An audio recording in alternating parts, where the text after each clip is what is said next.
A gente hoje vai estudar o capítulo 3. Aí vamos recapitular o que a gente viu semana passada do capítulo 2. Aí Paulo combateu logo no início do capítulo 2, Colossenses, a falsa filosofia. O que é que o neoplatonismo dizia? Que o espírito ele não pode compactuar com a matéria. A matéria é tudo que a gente vê, tudo que a gente pode tocar. Então isso é um ataque direto à pessoa de Jesus, porque Jesus ele é espírito, mas ele assumiu, ele se encarnou, então ele assumiu a forma de homem. Isso é um ataque direto contra a pessoa de Cristo. A resposta de Paulo contra essa filosofia está no versículo 9. Porquanto nele habita corporalmente toda a plenitude da divindade. Ou seja, no corpo de Cristo, quando ele se encarna, habita corporalmente toda a divindade. O ser de Deus e todos os seus atributos, toda a divindade está no corpo de Cristo. E ele fala também no versículo 8: cuidado que ninguém os engane, que ninguém venha enredar com sua filosofia e vãs sutilezas, conforme a tradição dos homens. Então Paulo chama aquele ensinamento de vãs sutilezas. Aí no versículo 11 ele vai combater o legalismo judaico. O que é o legalismo? É a ideia de que a observância de regras torna você merecedor de salvação, torna você alguém mais espiritual. Eles ensinavam que tinha que guardar os rituais da lei mosaica. Você tinha que circuncidar, tinha que guardar a dieta judaica, certos alimentos podiam comer e certos alimentos não podiam comer, e tinha que guardar todas as festas judaicas, todo o calendário, inclusive a guarda do sábado. Paulo vai responder isso no versículo 16. Ninguém pôs o julgue por causa de comida, bebida, ou dia de festas, ou lua nova, ou sábado, porque tudo isso tem sido sombra das coisas que haviam de vir, porém o corpo é de Cristo. A resposta de Paulo é: vocês não têm que guardar nenhuma dessas festas, sábado, ou qualquer tipo de comemoração, porque tudo isso era um símbolo que apresentava Cristo que viria no tempo do Novo Testamento. E agora, no versículo 18, Paulo vai combater o culto a anjos, que é o ensino gnóstico. Aqueles falsos mestres ensinavam que era necessário, para obter a salvação e o conhecimento pleno de Deus, a adoração a anjos, para se obter um verdadeiro conhecimento secreto. Paulo vai dizer que não há necessidade de fazer isso, porque Cristo ele é o cabeça dos principados e das potestades dos seres espirituais. Uma vez que nós servimos ao cabeça, não há necessidade de cultuar anjos ou ir atrás de novas revelações. E aí ele finaliza combatendo o asceticismo, que era outra prática que aqueles falsos mestres estavam ensinando. O asceticismo é uma ideologia que você nega os seus prazeres do seu corpo como uma forma de você obter uma espiritualidade maior. Isso inclui, por exemplo, fazer celibato.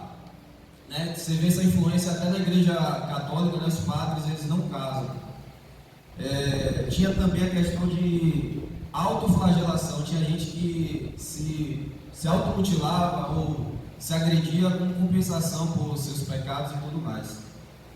E nós sabemos que, como foi falado, todos nós temos os nossos prazeres que eles devem ser realizados dentro do controle de Deus, das leis que Deus instituiu para nós.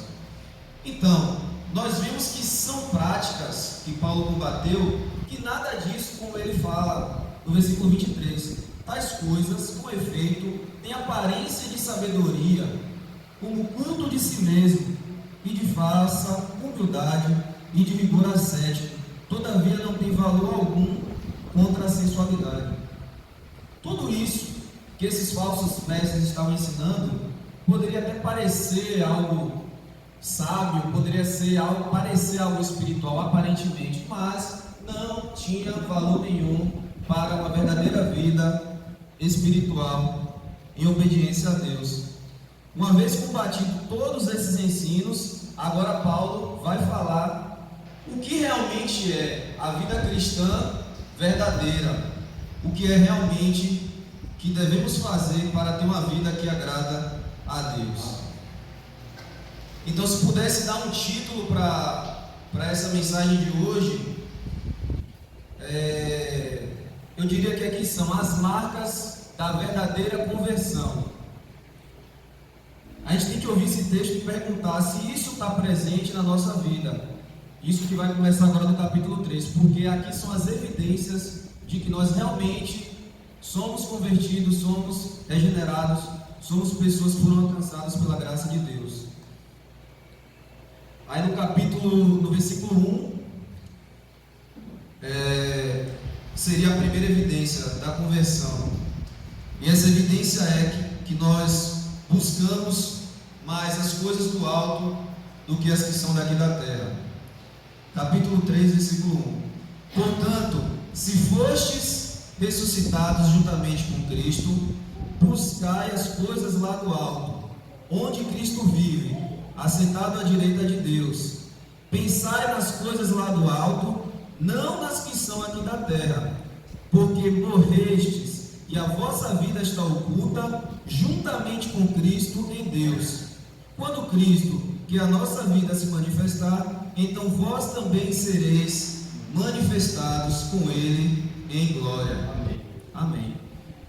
Repare que não só o apóstolo Paulo, mas todas as cartas, quando chega na parte prática, ele sempre vai fazer indicativos que são imperativos, que são ordens. Vocês têm que fazer isso, vocês têm que fazer isso, vocês têm que viver dessa maneira. Só que antes desse imperativo, que é uma ordem, sempre vai vir um indicativo, algo que aconteceu antes. Como no tema que a gente viu no culto único, Deus nos amou primeiro. Então Deus primeiro, Ele faz algo em nós, Ele nos transforma, Ele nos regenera, e aí então, depois disso, nós podemos viver de uma maneira que agrada a Ele.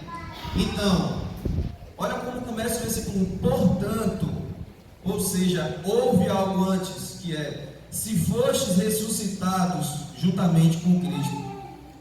E a minha versão, ela fala assim, se fostes. Essa tradução aqui fica parecendo que é tipo uma dúvida assim, né? Se vocês foram, mas na verdade é uma afirmação. O texto original, grego, vocês foram ressuscitados. Então, uma vez que você morreu com Cristo e você foi ressuscitado com Cristo, a evidência disso é o que vem a seguir.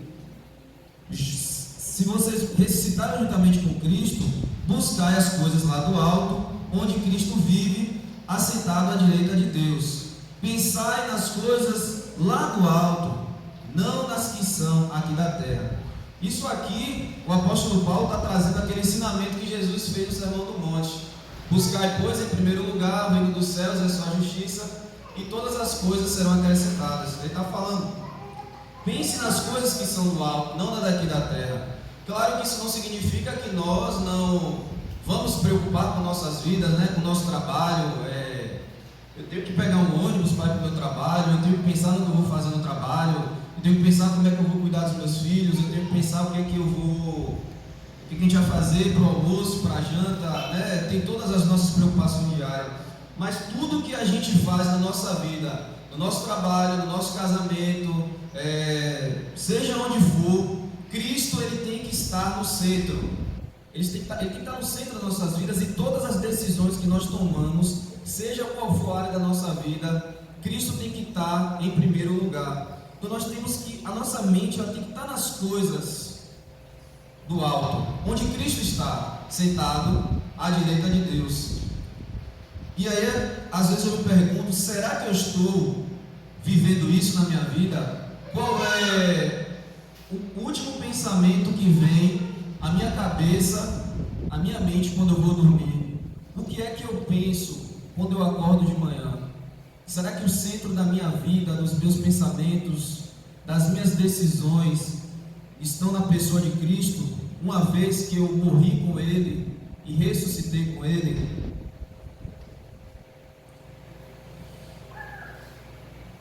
Versículo 3: porque morrestes e a vossa vida está oculta juntamente com Cristo.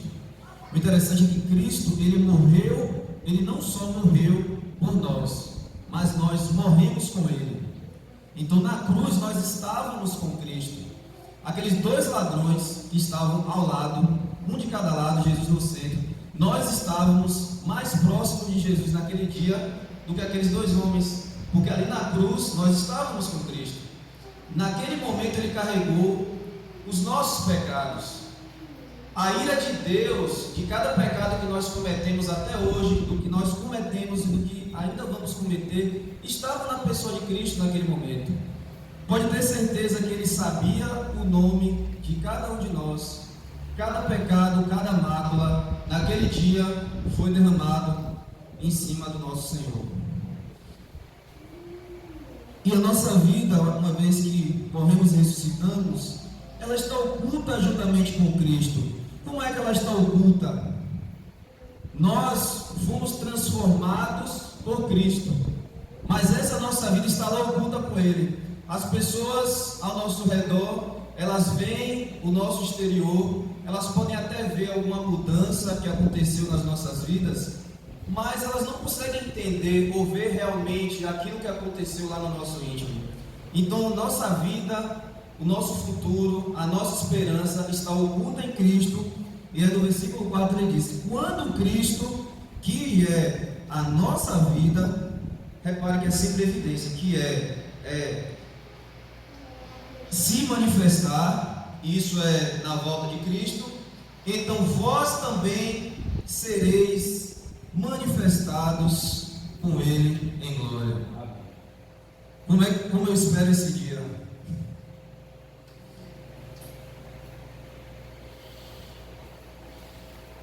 Eu queria ler 2 versículos para frisar esse grande dia, né?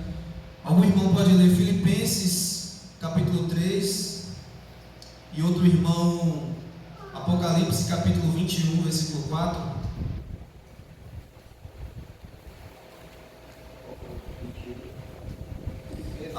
Filipenses 3, 20 e 21, Apocalipse 21, versículo 4. Pois a nossa pátria, estou certo? Isso. Pois a nossa pátria está nos céus, de onde também aguardamos o Salvador, o Senhor Jesus Cristo, o qual transformará o nosso corpo de humilhação para ser igual ao corpo da sua glória, segundo a eficácia do poder que ele tem de até subordinar a si todas as coisas. Amém.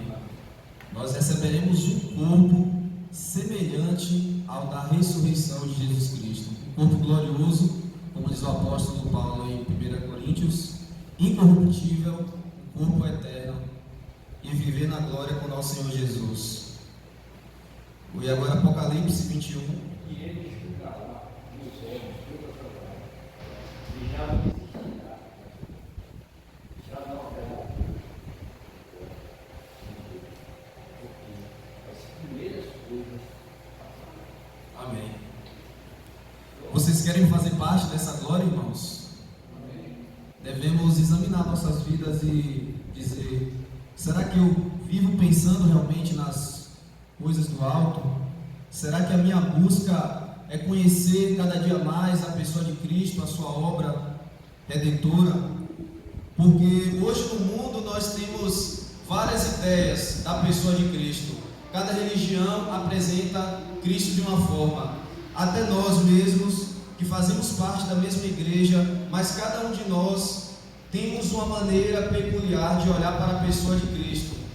Mas a verdade é que Cristo, ele é verdadeiramente de uma única forma, e essa forma que ela é ilimitada. Por mais que nós nos dedicamos o resto da nossa vida, nunca conseguiremos compreender perfeitamente a pessoa de Cristo. Então essa busca ela tem que ser constante. Nem na eternidade, nós passaremos a eternidade tentando compreender perfeitamente o ser de Deus, o ser de Jesus, e não vamos compreender porque Ele é infinito.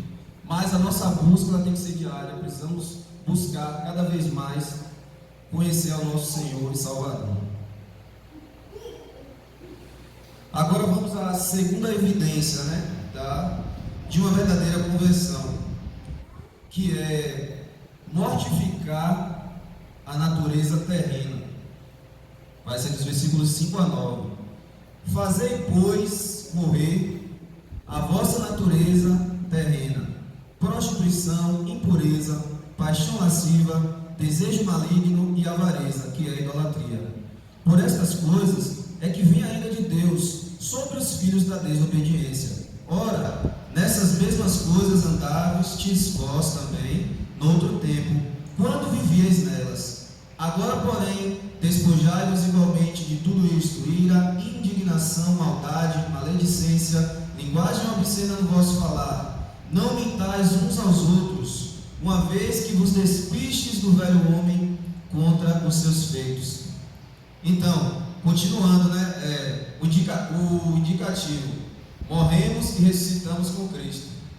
Então, versículo 5: fazeis, pois, morrer a vossa natureza terrena. No versículo 5, nós morremos com Cristo, mas a nossa natureza terrena, ela não é tirada de nós. Essa natureza, ela permanece, que é a nossa natureza carnal. Então nós precisamos mortificar essa natureza. O cristão tem que andar com o atestado de óbito no bolso. E quais são? Paulo vai falar vários tipos de pecado, de coisas negativas que fazem parte dessa nossa natureza terrena. As 3 primeiras que ele vai falar têm a ver com a área sexual, que é prostituição, a prática do sexo que inclui venda, dinheiro e tudo mais. Isso não pode mais estar presente na vida de pessoas que morreram e ressuscitaram com Cristo. A impureza tem a ver com a área sexual também. Qualquer tipo de relação sexual que seja fora do casamento, pornografia também está incluso, qualquer outro tipo de prática como essa. E paixão lasciva. A paixão lasciva é o desejo sexual, é um desejo exacerbado. É algo que você sente, um desejo sexual que você precisa satisfazer de alguma forma. Então, a área sexual, Paulo condena não só a prática em si do ato, mas os próprios desejos. Até porque a gente sabe que é o desejo que leva, é o pensamento que leva até você realizar, finalizar a prática. Um exemplo de desejo lascivo, por exemplo, foi o que levou Davi a pecar com Batseba. Primeiro ele viu, ele desejou, ele arquitetou e ele acabou finalizando com o pecado do adultério, que inclusive levou até outros pecados, como assassinato e tudo mais. Esse mesmo desejo foi o que levou o filho de Davi, Amnon, a abusar da sua irmã, Tamar. Então Paulo condena o desejo e a prática. E aí agora vem desejo maligno e avareza. Desejo maligno é quando a pessoa deseja o mal das outras pessoas, A gente deseja o mal. Muitas vezes a pessoa ela fica feliz quando a pessoa se dá mal em alguma situação e ela fica torcendo para que tudo aconteça de maneira o pior possível. E a avareza é o desejar sempre mais, sem nunca se satisfazer. Isso pode ser coisas ou prazeres, O desejo pelo dinheiro, por objetos materiais e tudo mais.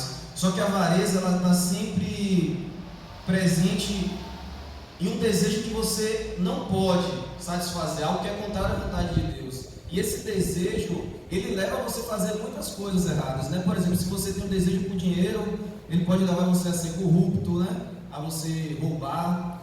Se você tem uma avareza por algum desejo sexual, isso vai fazer você buscar cada vez mais e mais alguma fonte.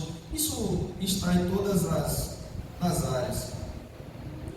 A avareza é um pecado muito fácil que a gente pode cair, porque às vezes a avareza, muita gente pensa que é mais para quem é rico e tudo mais, mas não.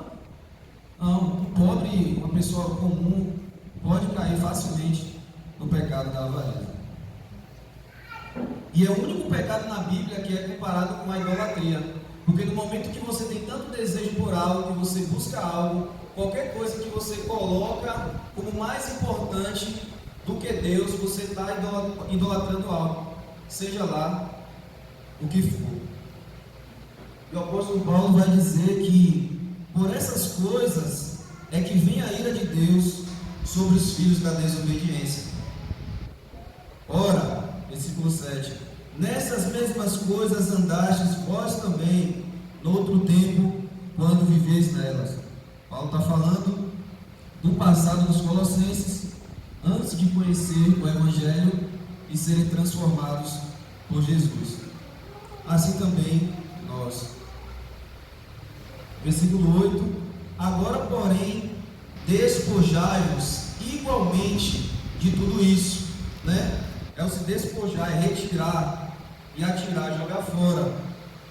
E agora ele vai falar de pecados referentes à nossa personalidade, né?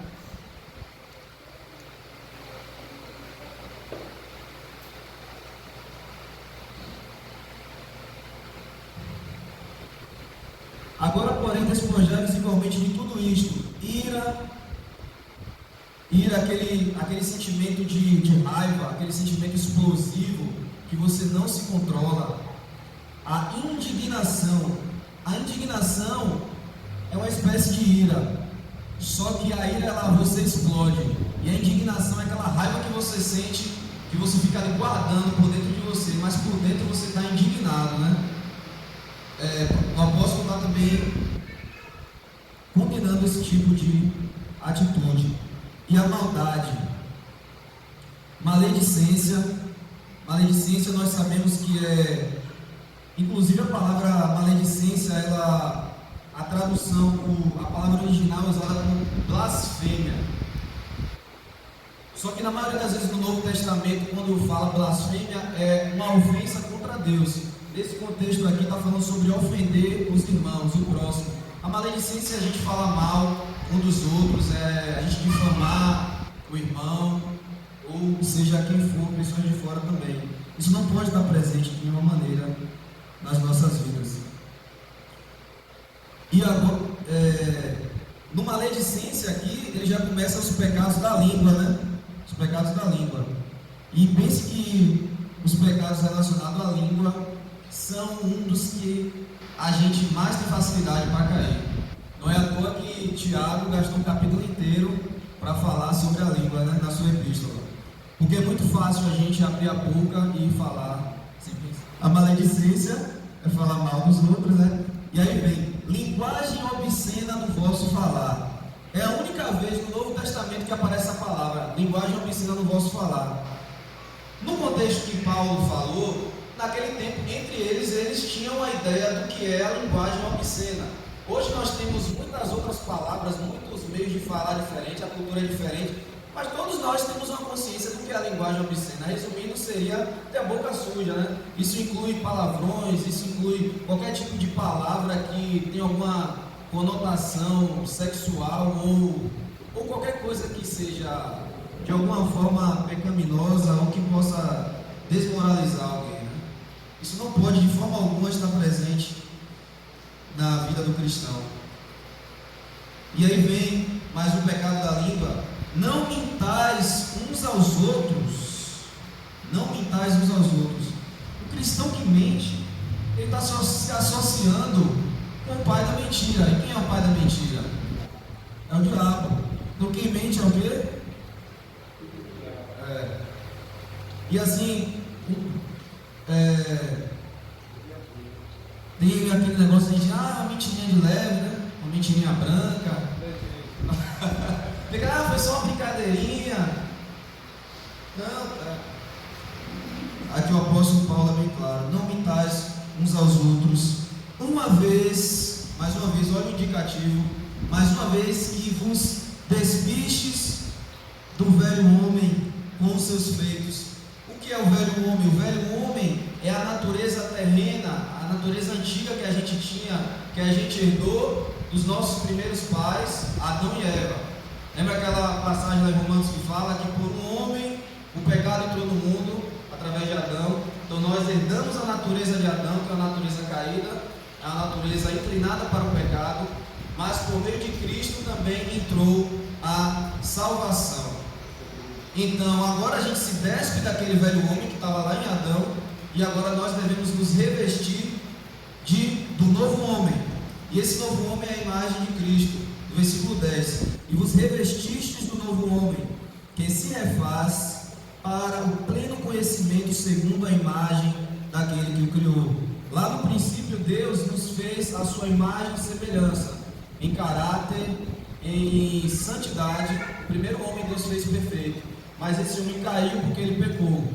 Então agora nós precisamos, através de Cristo, nos revestir desse novo homem. E Paulo usa uma linguagem de se despir e se revestir. Ele usa uma linguagem comum de você vestiu a roupa, você suja essa roupa, então você tira essa roupa que está suja e você veste uma roupa limpa. A comparação, a figura de linguagem que ele usa é do se despir. E é uma forma contínua, porque todos os dias nós temos que fazer isso. Nós temos que nos despir dessa natureza caída, pecaminosa, e nos revestir da nova natureza que nós temos em Jesus Cristo.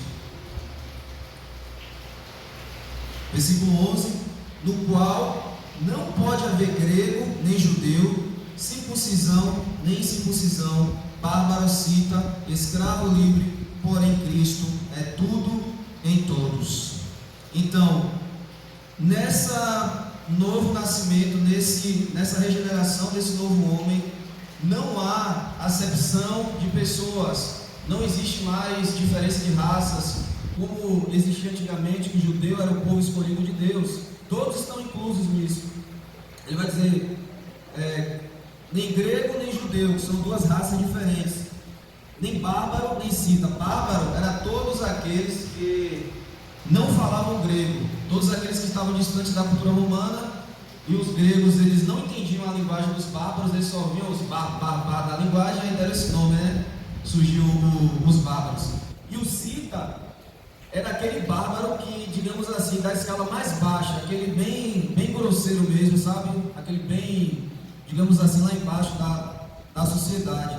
Então o evangelho ele é para todas as raças, não importa se você é escravo ou se você é livre. Naquele tempo existiam muitos escravos, né? Inclusive nas igrejas, os irmãos, as pessoas se tornavam cristãs, tinha muitos escravos e patrões que faziam parte da mesma igreja.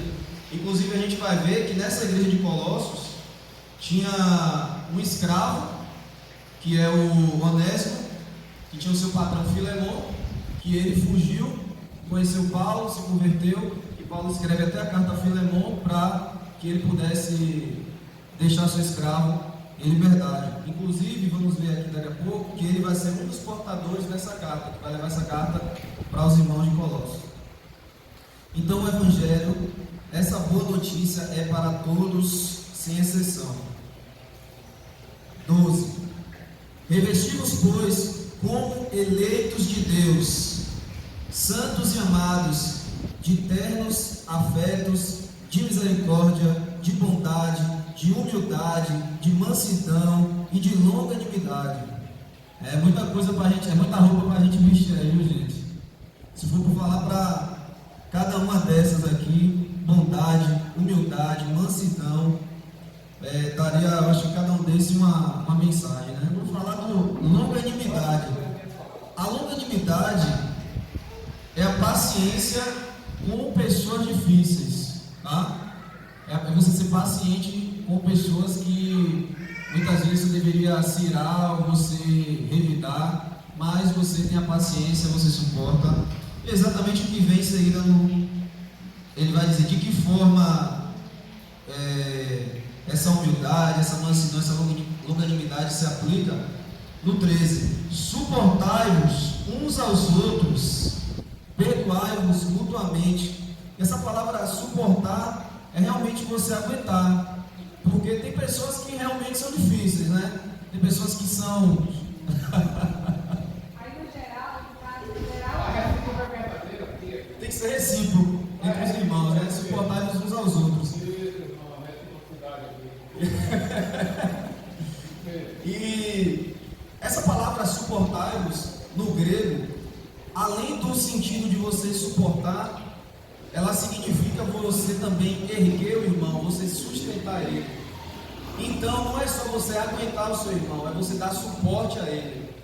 Muitas vezes é fácil simplesmente eu criticar meu irmão, e desmoralizá-lo. Mas será que eu incentivo? Será que eu o ajudo nos seus pecados, nas suas dificuldades, seja naquilo que ele tem algum problema na sua vida, seja no casamento, seja no trabalho, seja onde for? Eu preciso dar suporte aos meus irmãos. Eu diria assim, é um suportar dando suporte. Perdoai-vos mutuamente, uns para com os outros, caso alguém tenha motivo de queixa contra o trem, assim como o Senhor vos perdoou, assim perdoai-vos. Quantas iniquidades o nosso Senhor nos perdoou e nos perdoa diariamente e nos perdoará? Por que nós vamos ficar guardando mágoa um dos outros? Se fazemos parte do mesmo corpo, se todos nós morremos, fomos ressuscitados com Cristo, devemos nos perdoar. E a pessoa que tem um motivo de queixa, a pessoa que está ofendida, ela não deve fazer vista grossa e passar por cima, ela tem que chegar para o irmão e falar, e conversar, e assim vir o arrependimento, o perdão, para não ficar feridas abertas no meio do relacionamento cristão. 14. Acima de tudo, porém, esteja o amor, que é o vínculo da perfeição. Quem pode ler? Deixa eu ver a passagem aqui. 1 Coríntios 13, que fala sobre o amor.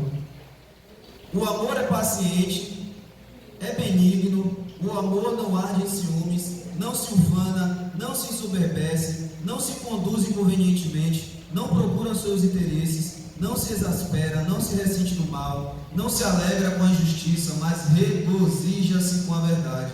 Tudo sofre, tudo crê, tudo espera, tudo suporta. Esse é o amor.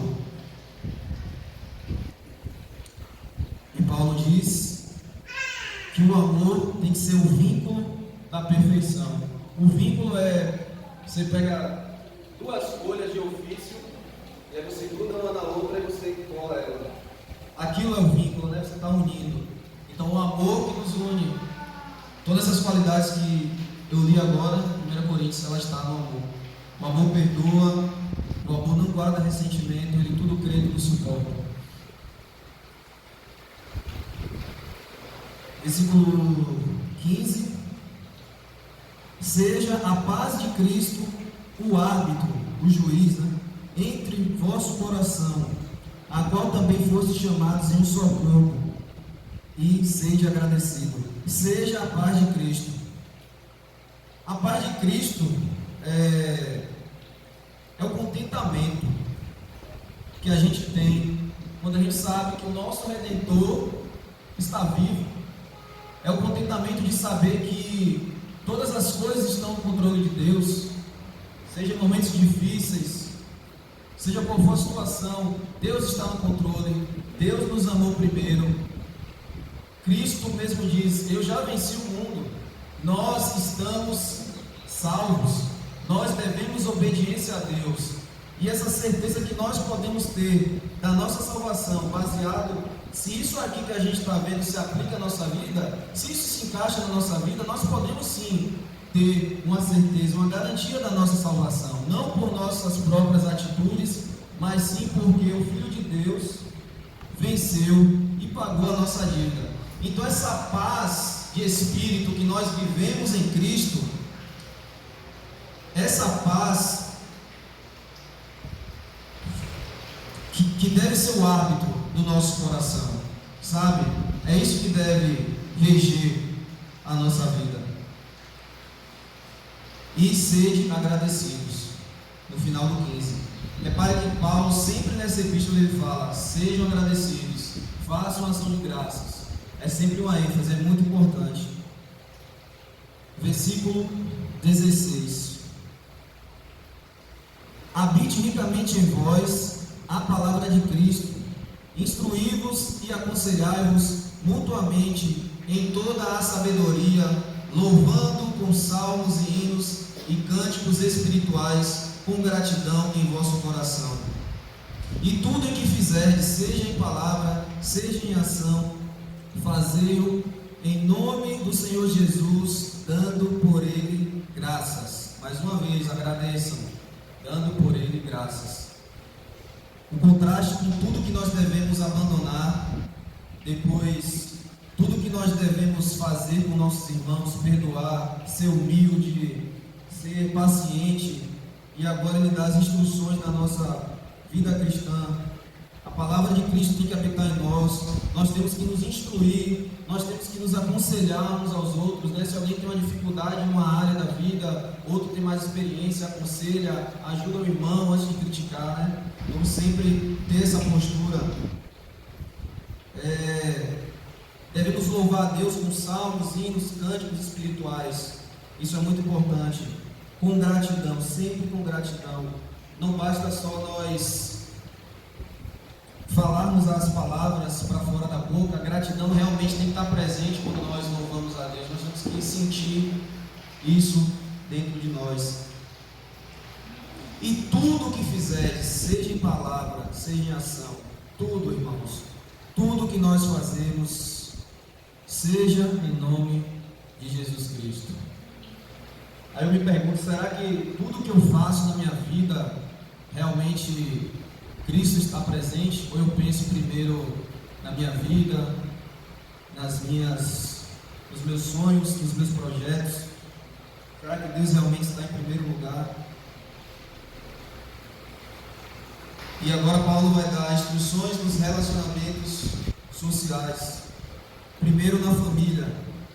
Esposas, sede submissas ao próprio marido, como convém no Senhor. Lá em Efésios, Paulo diz que as esposas, elas devem ser submissas ao marido, assim como a igreja é submissa a Cristo. Não precisa além dizer muita coisa, dá para fazer a comparação, né? Só que aí vem o laço, porque tem que ser do lado de lá e do lado de cá também, né?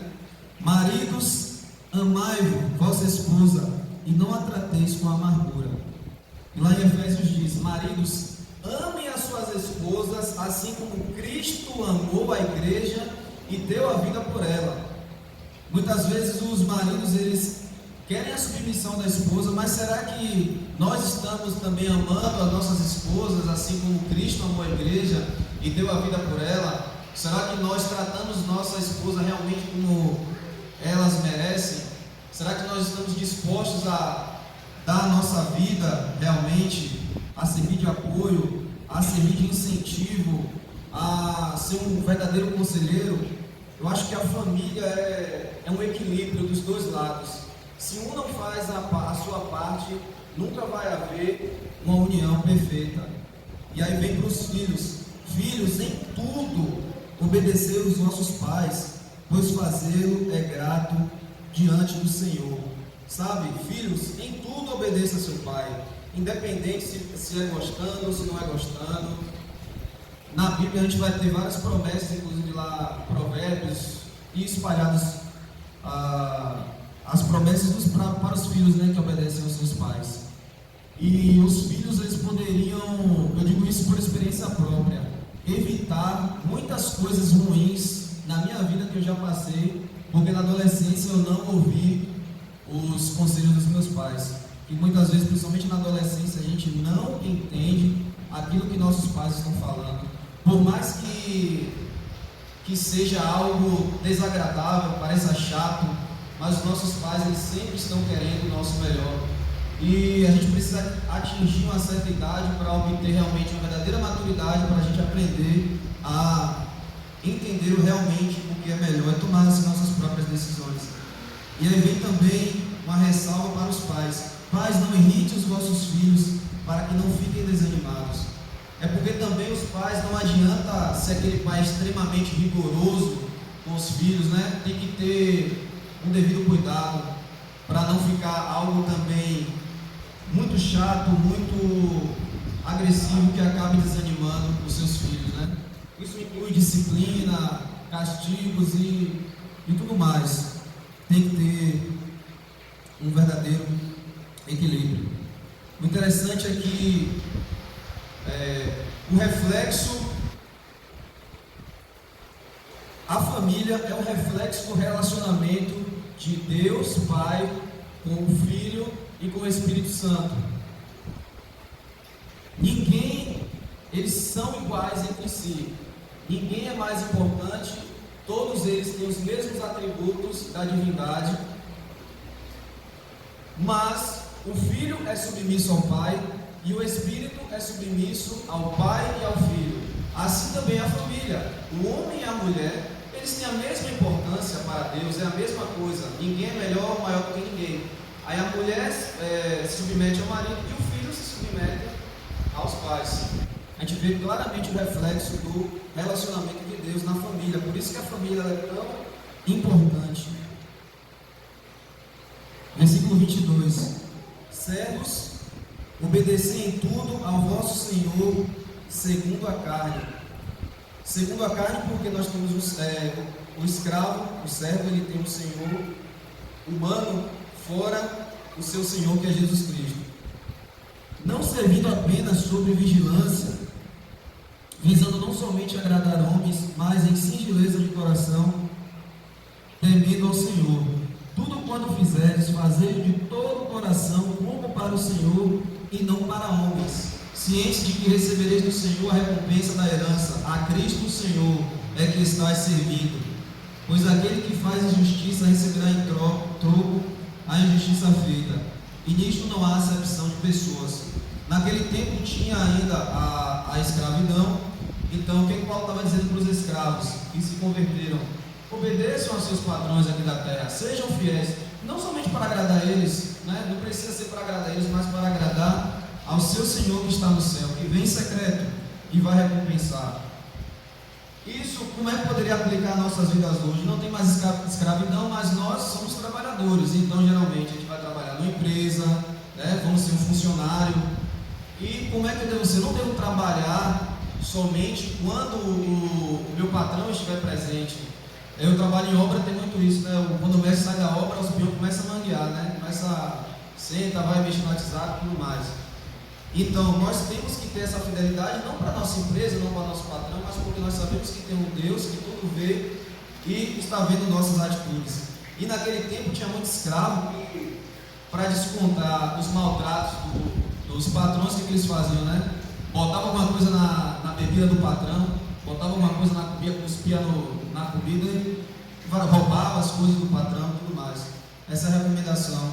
E no capítulo 4, versículo 1, a recomendação para os senhores, os donos dos seus escravos: tratai os servos com justiça e com equidade, certos de que também vós tendes Senhor no céu. Também assim os patrões, assim dizer, nos dias atuais, devem tratar os seus servos com justiça, porque temos a posição de ser um funcionário e podemos também, alguém que ser patrão, também tem que tratar os seus funcionários com justiça.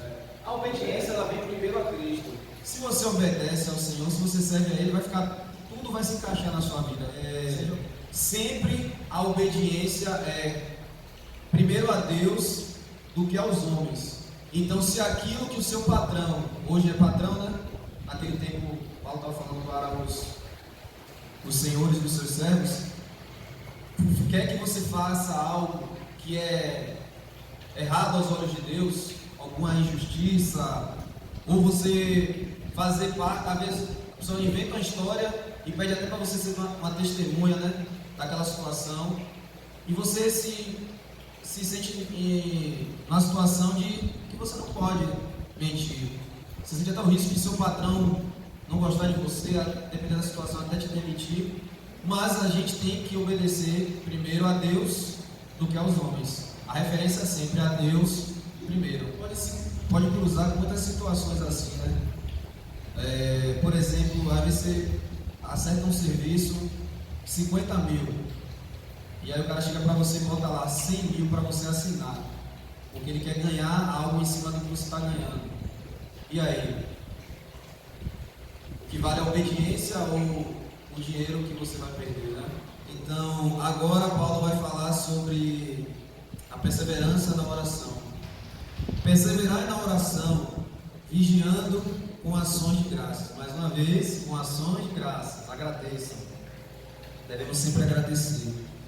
Perseverar na oração. Gente, é difícil, viu? É difícil perseverar na oração. Muitas vezes a gente não sente nem vontade de orar como deveria. Ainda mais perseverar na oração. É todo dia, é toda hora você ter foco e objetivo na oração ao Senhor. Vigiando. Precisamos estar vigilantes. Eu só lembro daquela situação no Getsemane, quando Jesus foi orar com os discípulos. Quando ele voltou, os discípulos estavam dormindo. Vigiai e orai, porque o corpo está pronto, o espírito está pronto, mas a carne é fraca. Nós temos que ter um cuidado, temos que estar vigilante, perseverando na oração, para nós nos fortalecermos. Temos que ter um cuidado para nossas orações elas não se tornarem mecânicas, né, e repetitivas.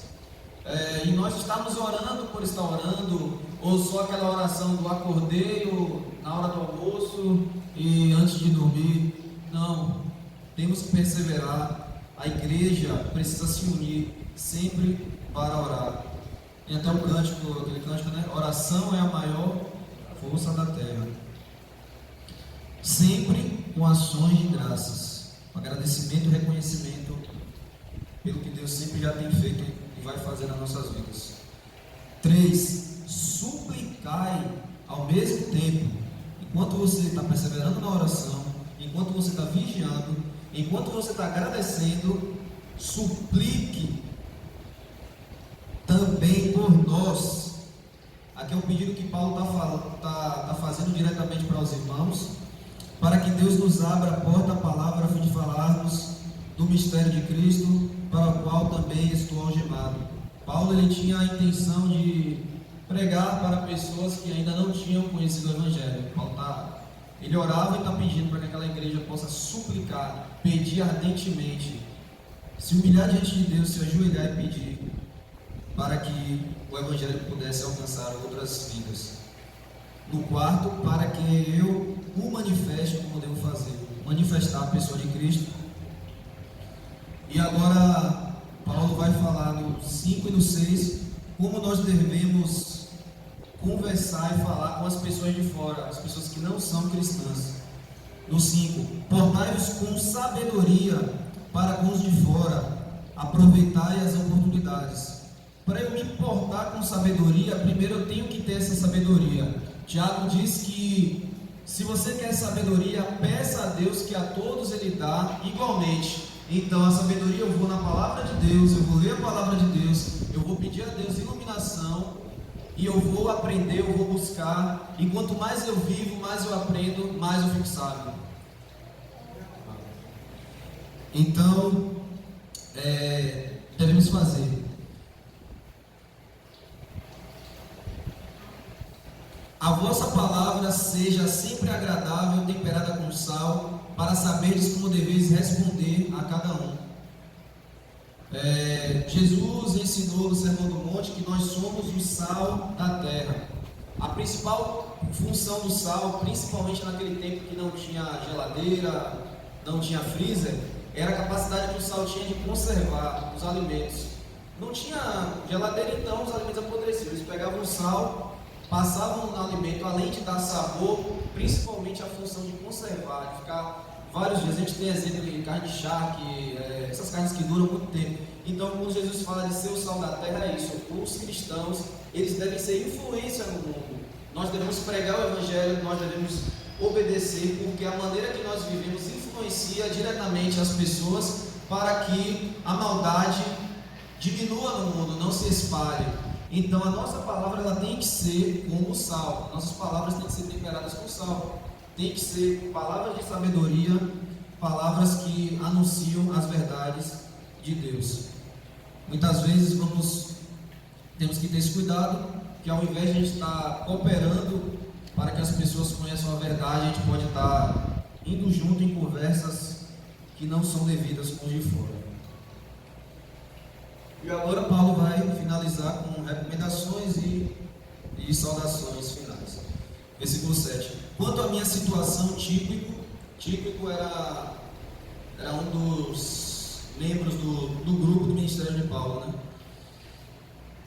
Meu irmão, amado, fiel ministro e conservo no Senhor, de tudo vos informará. Eu vou envio com o expresso propósito de vos dar conhecimento da nossa situação, de alimentar o vosso coração. Em sua companhia vos envio Onésimo, que era o escravo de Filemon, o fiel e amado irmão, que é do vosso meio. Ele vos fará saber tudo o que por aqui ocorre. Saúda, ali eu vou falar o nome dos companheiros que estão com ele lá na prisão. Saúda-vos Aristarco, prisioneiro comigo, e Marcos. Marcos é o João Marcos, que escreveu o Evangelho de Marcos, primo de Barnabé, sobre quem recebestes instruções. Se ele for ter convosco, acolhei-o. E Jesus, que não é Jesus Cristo, tá? Conhecido por justo, o qual são os únicos da circuncisão que cooperam pessoalmente comigo pelo reino de Deus. Eles têm sido o meu lenitivo. Sauda-vos Epáfras, como nós vimos, é provavelmente o pastor daquela igreja de Colossos, que foi o fundador daquela igreja, que é dentre vós servo de Cristo Jesus, o qual se esforça sobremaneira continuamente por vós nas orações, para que vos conserveis perfeitos e plenamente convictos em toda a vontade de Deus. E dele dou testemunho de que muito se preocupa por vós, pelos de Laodiceia e pelos de Herápolis. Como eu falei aqui nas outras aulas, são igrejas vizinhas à igreja de Colossos.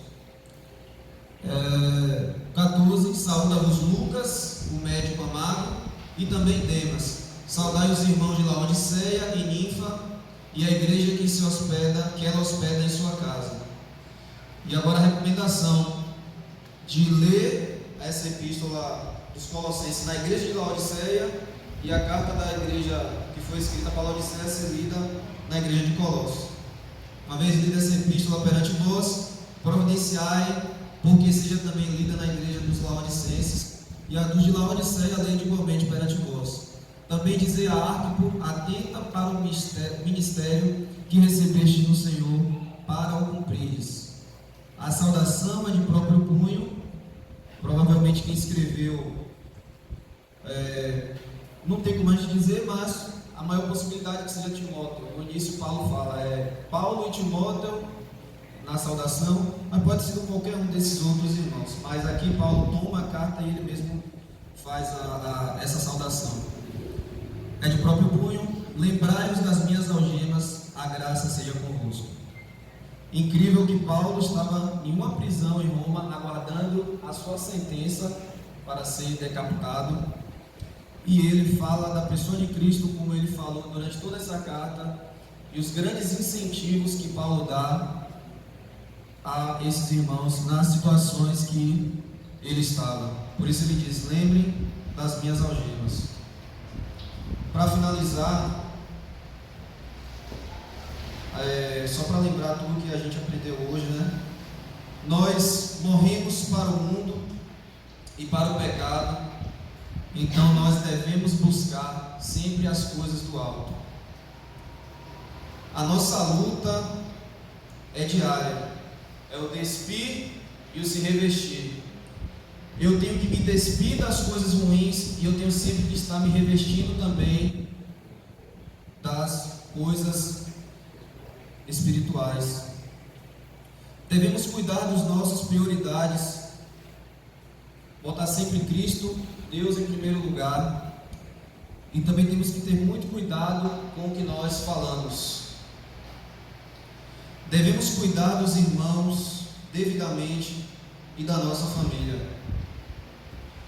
Devemos ser corretos, justos no nosso trabalho, onde quer que nós vamos, e nós temos que orar, vigiar e anunciar o Evangelho. Então, tudo isso que vimos são evidências da verdadeira conversão. Isso tem que estar presente nas nossas vidas. São as evidências de que somos salvos. A salvação é pela graça. Não seremos salvos porque fazemos essas coisas. Mas se nós fazemos essas coisas, é uma evidência de que realmente fomos regenerados por Deus. Que o Senhor possa nos ajudar cada vez mais a praticá-las. Amém?